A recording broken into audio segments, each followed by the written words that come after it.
everyone, and welcome back to the Gaelic Lives podcast. We're only after witnessing the Ulster Senior Football Championship final on Sunday evening there, so that's the main talking point, of course, for our Monday show. I'm delighted to be joined once again by Mal McMullen and Niall Gardlin from the Gaelic Life.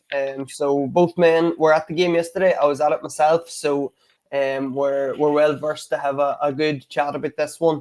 Mal also caught up with Cormac Quinn and Aidan McCrory after the game, so we'll hear them later on. But I suppose the first talking point, Mal, I know from our preview show the other night you hosted it, and you had four very well-educated men on talking about the final, and Pascal Canavan's quote that I'm going to read out here. If it's going down to the final straight and the game's there to be won, I know our boys, they'll not be afraid to win it. He called it spot on, didn't he? He did, and to be honest, Sean, I was thinking about that as I was writing up my report, and then I flicked on my phone, and there you had it in our WhatsApp group, bang on. If you just need to start asking them for the lotto numbers, it summed it up well, because and probably even the fact that Peter Ogue McCartan took on two shots that maybe the average Jew wouldn't have. Most teams would play past the parcel, but he took on two shots, and as I say, fortune favours the brave. And brave sometimes maybe isn't a great word to use, because somebody at that level of football should probably be able to score from those areas. But maybe the way things have gone, where it's safety first, people do call it brave now. But two massive scores to win an Ulster title, and there was a brilliant picture. I'm not sure where it was, but somebody was talking about it, where it shows him lying on the ground, just staring up into the sky. Amazing scenes, and that's the thing about finals that are won so dramatically. That's the type of memories that you take away from it. The winning point now, I suppose, a game like this, it was going to come down to fine margins, whoever was going to blink first, a mistake, and that's pretty much what happened. A mistake by one of the Kilcoo defenders.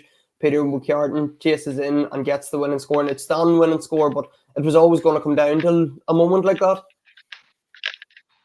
Yeah, in fairness, Errigal were applying immense pressure in those final few minutes on the Kilcoo kick-out. Yeah, you're right, it was never going to... These Ulster club matches are very, very close. 9 times out of 10. I know there's been a few exceptions this year, but particularly in an Ulster final, I can't remember the last time a team ran away with it. And I suppose it's just typical of Errigal's championship campaign.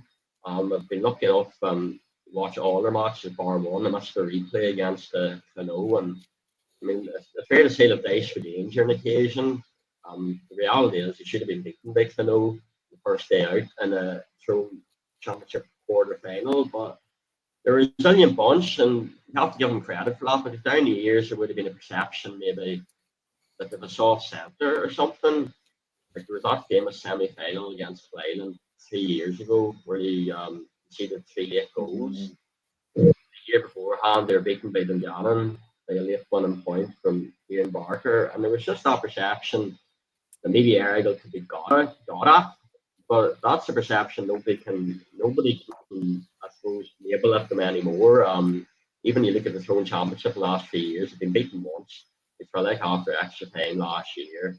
They've become the first Throne team, obviously, since themselves back in 2002 to land an Ulster Championship, and they remain the only Throne club that have ever won an Ulster Senior Championship.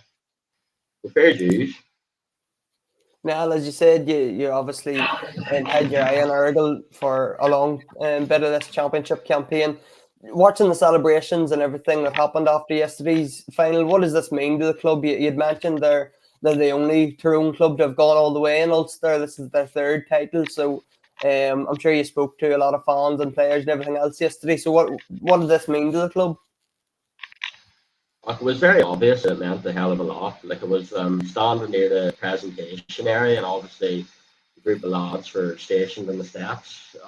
I watched George Canavan lift the cup, and many of them had tears in their eyes. So it was very evident to that alone how much it meant to them.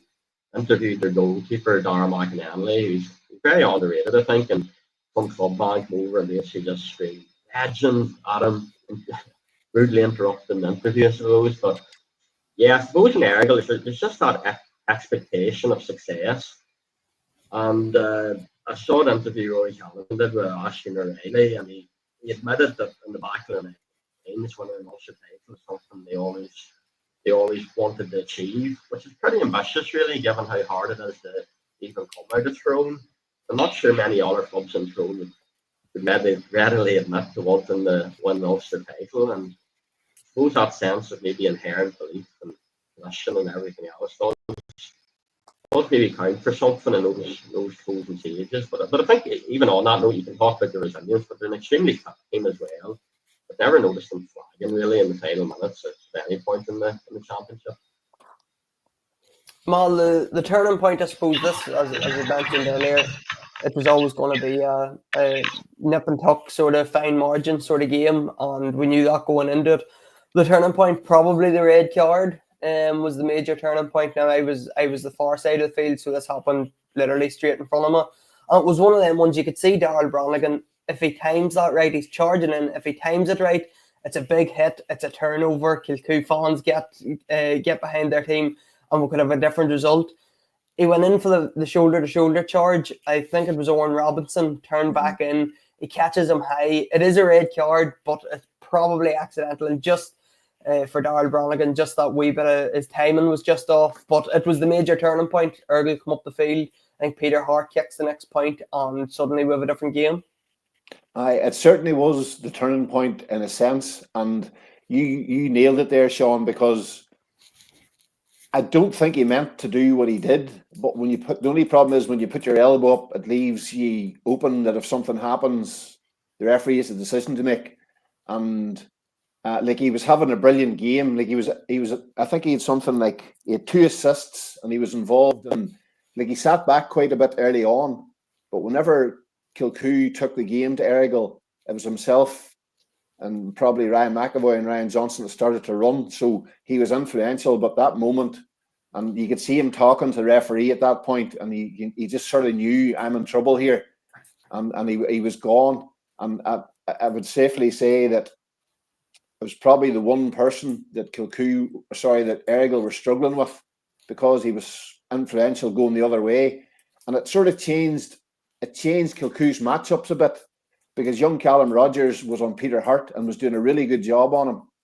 And because he was doing that job, Darrell Brannigan was able to sit back the same way Niall Kelly was the other way. And Niall Kelly came into the game more and more with his runs after that. But Peter Hart scored a point immediately. And it was nearly as if you would have to ask Peter Hart this, it was nearly as if he got the sense, I've actually only got Callum Rogers to worry about now. And he went up and kicked that point, and he had another assist after that. And it sort of changed the game that way. And unfortunately for young Callum Rogers, he did give the ball away close to the end.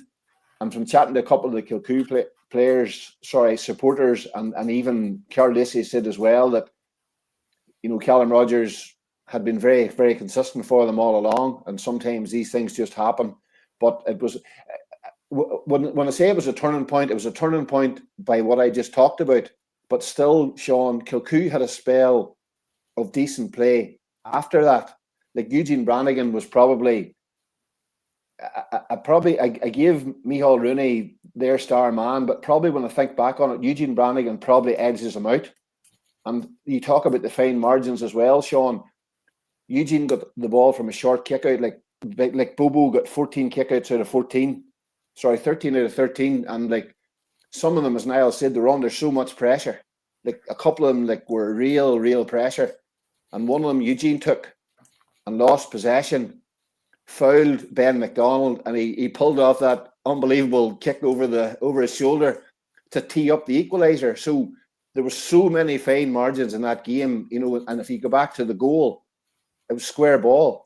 But like at the time, you never thought about it. And I had to watch it 3 times at half time to work out it was definitely a square ball. So many fine margins in that game.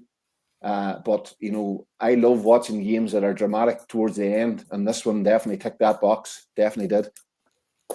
I'm not sure, Niall, if there was much discussion in the media box about the first goal being square ball until the second one was overturned, because I know in the crowd, for the first goal, nobody mentioned square ball. Then the second goal, it's ruled out for square ball, and suddenly there's a discussion about the first goal as well. So I'm not sure if the same sort of debate was been had in the media box. Yeah, I suppose there are a couple of things about that. Arguably the first. Well, I think the first one, or the goal that stood Dover's goal, was technically a square ball, but personally, I think Darragh Canavan was fouled in the box and it should have been a penalty anyway. And another thing about that is that Darragh Canavan's pass across the box to Joe Lewis, well, he was virtually on the deck, was unbelievable. You know, it wasn't just a wee pass across goal. He seemed to be on his hole, so to speak, and did an amazing pass across goal to Joe Lewis. I don't know how he pulled it off. There's so few top players in the country who could have done what Darragh Canavan did to set up that first goal. Yeah, in relation to the second one, there was a bit of debate about that, but I saw someone online, I can't remember, but I think it was a journalist actually suggest, why is there a square ball rule anyway? What does it actually achieve? And might go on a lot, really. It's a bit daft, and nobody seems to actually know what is a square ball. You know, you're waiting the time to see what the umpires are going to do, and you're like, oh, is that a square ball? I've no idea, and what does it actually accomplish? So maybe this time next year, Jim Gavin can do something like that. Yeah, I think that's a debate point that we're maybe going to have at some stage, because I think that's the general consensus is what is the point in the square ball nearly. But Nell, you mentioned Darragh Canavan during that goal, and I seen it in real time. I was just standing behind it, but when I watched it back, he takes maybe 4 challenges, drops the ball, slips, gets himself again to put it across. So I think you said about the ball across, it's not just a normal fist across, like he had 10 decisions to make in the space of half a second. Yeah, I thought it was incredible, and I suppose that's the thing about Darragh and Rory.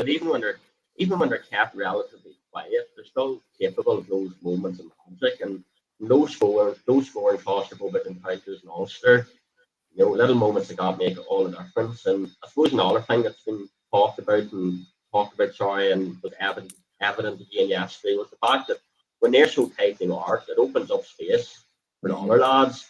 Like in the first round against St Unions, they only won by a point or two. They seem to win every game bar the Cardiff game. It's very outset and thrown by a point or two. And Ben McDonald took 3 points in the final 5 minutes from play. And obviously fair play to Ben for points, but I don't think it was a coincidence that so much attention was given to Darragh and Rory. And it was probably the same yesterday. Hero McCartan stepping up as he admits himself, the likely hero, like 2 great points in the second half, and part of this he probably hadn't legislated for that happening. Yeah, that's the thing, Mal, that there's other players stepping up, and Nell spoke about a few of them there just getting scores, but just on the 2 Canavans, if you'd have told Carl Lacey yesterday morning, well, they're only going to score a point between them, he'd have been rubbing his hands. But I didn't actually realise, I knew Darragh set up the goal, but you had him down for assisting 1-3, and Rory obviously played the ball to Darragh for the goal as well. So while they didn't have as big an impact on the scoreboard as we've come to expect, they did play their part in Urgell getting over the line. Yeah, they did. And to be fair, like you're chatting about Kilcoo, will they be back? Like their average age is 27.7 yesterday. Niall Brannigan probably bucks a trend at 37, but he was brilliant on Rui Canavan. Like Rui Canavan was the man 2 weeks ago that everybody was talking about. Niall Brannigan did an amazing job on him. The one shot he took was pot shot territory out near the wing, and he won a couple of vital interceptions. And then obviously Rory did have, as Niall said, Rory did have the hand for the goal. Like he got the ball to Darragh. And like whenever you're chatting about that thing about Darragh, I'm thinking back to what you said about Tristan Noah Kaufman a couple of weeks ago, where he got that shot away against Maher Clun, where you don't know how you get the ball from one side to the other. And Darragh Canavan's was amazing yesterday too. But like, probably the only thing I probably can't really work out, and this is probably the thing Kilcoo it'll stick in the throat today, is who was actually trying to curb Peter McCartan, because like with sort of Anthony Morgan going to midfield, and it was nearly like Ryan Johnson was nearly trying to pair up with them, but then I think Errigal ended up putting Cormac Quinn on Ryan Johnson. So Peter McCartan might have been the player who slipped through the middle, and maybe more so once Dabs Brannigan went off. because it left Callum Rogers nearly with too much to do in the middle, and Peter Oak came into it. But like his 2 points were amazing. Like they invested so much in keeping the two Canavans as quiet as they possibly did, and even maybe Ben McDonald, as Niall said, came through in the Errigal game. Like Ben made a couple of brilliant incisive runs yesterday, but he didn't get a shot off. But the two opportunities that Peter Oak got, and then obviously the one that Peter Hart nailed after the sending off. So it just shows you. Let's see if I can throw this up quickly. Like the Errigal had.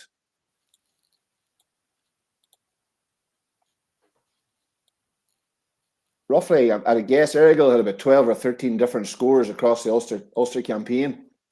And as you say, like Rory didn't score, but finished top scorer in the competition. So, and even like Kieran Quinn popped up with a point and an assist. In a game where there's so many fine margins, Kieran Quinn's influence was amazing, and he also pulled one off the line against Clonairon. So. You'll hear Aidan McCrory talking about in his interview.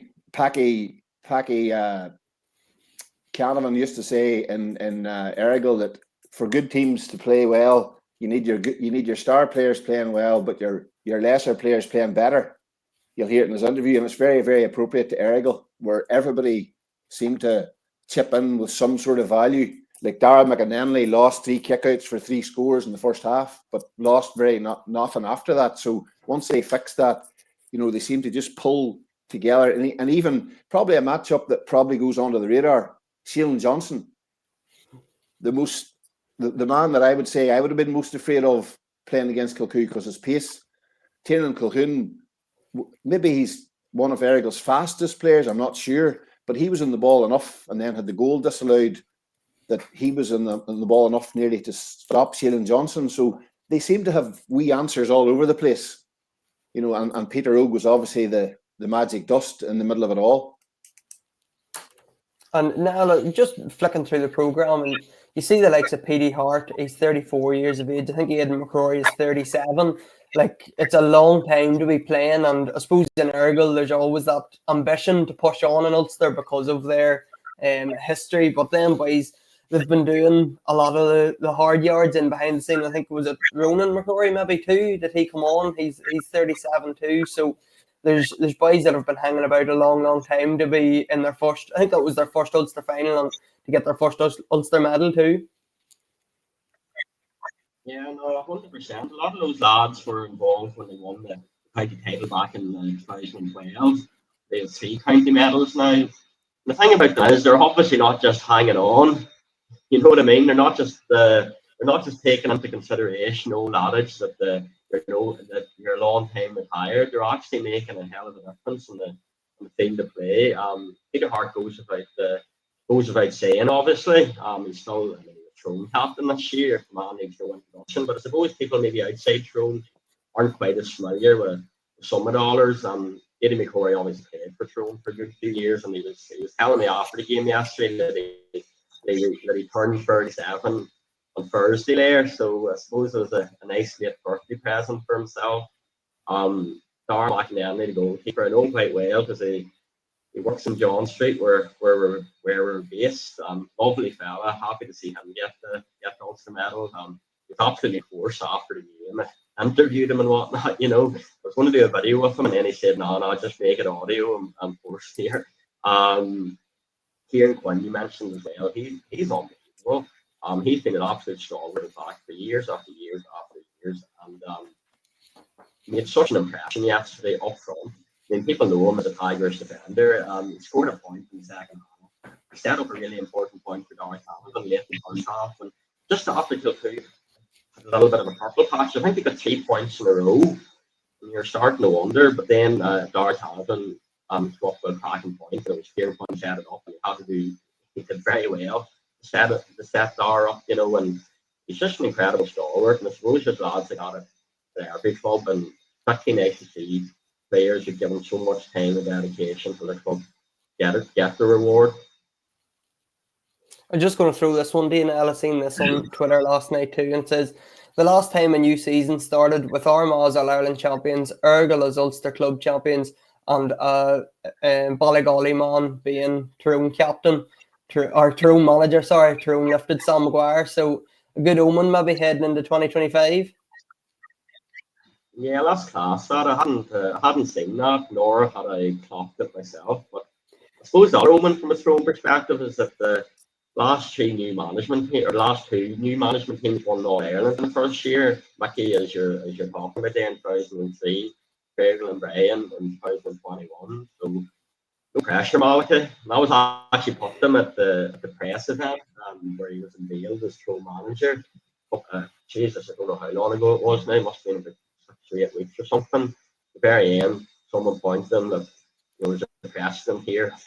Won All Ireland in his first year, and Malachy said, I could have done right here, not to be honest with you. No pressure, Malachy. Good luck next year. See how everything pans out. Could be a clash with Armagh and Ulster semi-final too, but we'll get there. We'll cross that bridge when we come to it. Mal, just before we wrap up, you have a few minor notes from all the minor action that happened at the weekend too. Yeah, unfortunately, Storm Dara put an end to Ballinascreen's hurling tournament. Both their semi-finals were called off. And ladies football carried off. They did back-to-back titles. They were winners over Dunloe, and Dunloe actually had 3 Donegal minor titles in a row as well. So obviously 2 very consistent teams. And I've got a feature this week on Downing's ladies who are in the All-Ireland final. So there's a good bit of progress being made, but I did see over the weekend that Donegal are looking for a new senior manager. John McNulty stepped down, so there's going to be a bit of change there. On the football front, 4 Masters Ulster champions last year were 1-point winners. I think it was something like 3-7 to 3-6 or 3-7 to 3-8 or something like that. Tomas and Turlock Carr were influential for them, but I think it was Dara Keenan scored 2 goals. He got 1 near the end to leave a point in it, and like that Scottstown team, like Monaghan Miners were in the All-Ireland final a couple of years ago, and Tommy Mallon and Sean Oak McIlwain were probably 2 of their best players. So even a team littered with those, for 4 Masters to go and beat them is a brilliant result. And they play the winners of Cookstown and Mayo Bridge in their semi-final, and I think that's on this weekend. And then the other side is Clonairon against Magherafelt. So we'll be looking into that as the weeks pass by here now. But as I say, the Ulster club scene is definitely closing in, and we've Ballinderry and Arva this weekend. And the only thing is that I think I did ask the Ulster Council yesterday. They did say it was to do with crowd safety. They did feel the pitch possibly could have been playable, or maybe they could have moved it somewhere else. So when you see the way the roads were on Saturday, it was a wise decision. It just probably means that Thomas Partington, like you saw him that day, went off injured before half time, so it maybe gives him a better chance, and James Morris, and maybe gives Ballinderry a better chance, maybe to get the Gareth McKinless thing all back integrated into their side again. So it's on Saturday, and I haven't heard it yet this morning. The Padraig Iskakeen game, it was over in London. Paul McIntyre, a Derry reporter here, he has 2 cousins playing, and he sent me a picture on Twitter of them sitting with a big pint of Guinness in the clubhouse. They had to have a different sort of a match in the clubhouse. So I think the rumour was that it's going to be on the 4th of January, not confirmed yet, but I think Croke Park puts up the cost of that, I think. So the club won't be out money. It just means the fans who made the journey for the pre-Christmas bash are going to have to make it again. So we'll keep our eyes peeled for that one as the week goes on. I'm sure they'll not mind. Sounds like they're a good enough weekend there with no match, so maybe they'll have the same again and we with the match next week. But the no title in the whole history of their club, and Ulster champions in their first year, so I'm sure they'll get their turkey digested somewhere along the line. They'll enjoy themselves, no doubt. We'll hear from Cormac Quinn and Aidan McCrory now. Mal spoke to them after yesterday's Ulster final. We'll be back on Thursday with another feature podcast, and of course back then next Monday with our review show from everything that's happening over the weekend. We're here every Thursday on Monday at 12 o'clock, so make sure to visit us. We now have a YouTube channel that we'll be using more regularly, and of course we're on Spotify as well. So we'll hear from the 2 lads now, and we'll be back on Thursday with another feature podcast. So thanks everybody for tuning in, and thanks to Mal and Nell. Cormac, you're out doing the warm-up at the start. We were talking about the storm, I think, but the storm today was a different type of storm. It was a really, really tough game. What's your thoughts after having come through it? It's hard to give me thoughts at the minute. A lot of emotion coming through, but there was a battle of a game. It was always going to be that battle with Kilcoo. It's just great to be out the other side of it. Like, it's some of the famous days of the club have came in Ulster Club finals, and we're just happy to carry that mantle on. Like, so it's emotional at the minute, but and I said it'll take a few days to seep in, but we'll enjoy it when we can. From your own point of view, what's it like to be wearing that jersey, to be part of, I suppose, that Ulster history now? It's bound to be something you've always looked forward to. It's something that's the last final of that 2002. I can't remember. It's a lot of boys there can't remember, but something we talked about during the week and something we've always heard around the clubs growing up was about these Ulster teams, and we pride ourselves in being the only team in Tyrone to ever do it, and now doing it for the third time is something I think that we're really proud of as a club, and something to definitely be proud of, because there's not many teams can say they've done it, and it's such a hard and prestigious competition to win. So it's something we've always talked about, and to be finally here and finally doing it, it's class. Like. Well done. Thanks a million, good man. Happy from Dave. That's it. You had an extra man, but Kilcoo went ahead. You came back. Peter Ogue equalised and then won it. Aye, look, it's probably the best game I've seen Peter Ogue play in a while.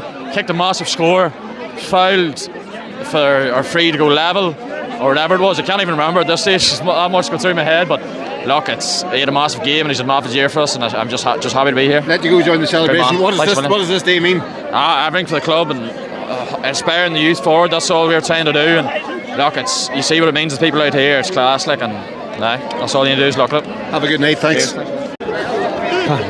Aidan McCrory, what does Ulster champion sound like? Unbelievable. Unbelievable. No words, just absolutely amazing. A game that was level a few times. You took the lead, they took the lead, but you found a way over that line. So where did the second half performance come from? Because you got there, you got the scores when it was needed. I suppose it's been a signature of ours this year. We haven't been great often, but we just managed to find a way. Luckily, things just fell our way, and we knew you just keep plugging away, and hopefully you get the last shot and it goes over. In a way, it's probably one of the most important characteristics of a team, because going into the day you sort of knew you had that, so it's probably worth everything to you on a day like today. Yeah, I suppose you're hoping that maybe you have a point to spare, or that it doesn't come down to it, but you play good opposition. Kilcoo, even when they went a man down, we've seen enough of them over the years. They weren't going to panic. They were going to carve out their chances, and they were never going to go away. So all you can do is just keep plugging, hope for the best. Peter Ogue levelled it at a stage, and then he got probably one of your most important points of the club's history to win it. So heroes coming from everywhere, I suppose. Yeah, someone has to step up and take it on. Ogue's never been afraid to shoulder it, so thankfully today and a couple other times this year he's been the man stood up with a big score, so thankfully. Against Clonairon, Rory had scored 9, Dara had scored 2, but today I think they scored 1 point between them. 1 point between them, but Hughes came through with a range of scores, so that probably says a lot about your team today. Yeah, well, there's a good club man of ours in the past, Packy Canavan, once said, you want to do well in Ulster football, you need your good players playing well, and you need your lesser known players playing better. So Dara and Rory some days light it up, and other days you can't just sit around and wait for them to do it. So thankfully today we didn't need them to. Pascal Canavan was on our podcast, Arnie. 22 years since he won the title. He found it hard to believe it was 22 years. What a story for your club today to be Ulster champions for the third time. Yeah, well, I suppose a lot of our boys would have been either, some of them not born, a lot of them very, very young, wouldn't remember that far back.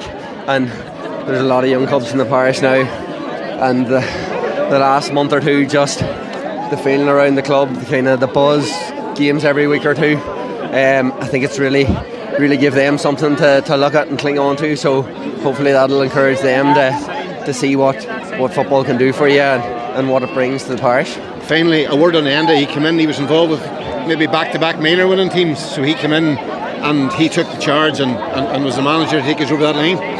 Yeah, and here he's born winner. Everything he's tried, he's been successful at. Unbelievable. I've lost him. He was an unbelievable player. He's a great manager. We've been blessed with a lot of them, and definitely big part of today goes down to him. Magical day. Magical day. Thanks for your time. Enjoy your night. Thank you. Congratulations.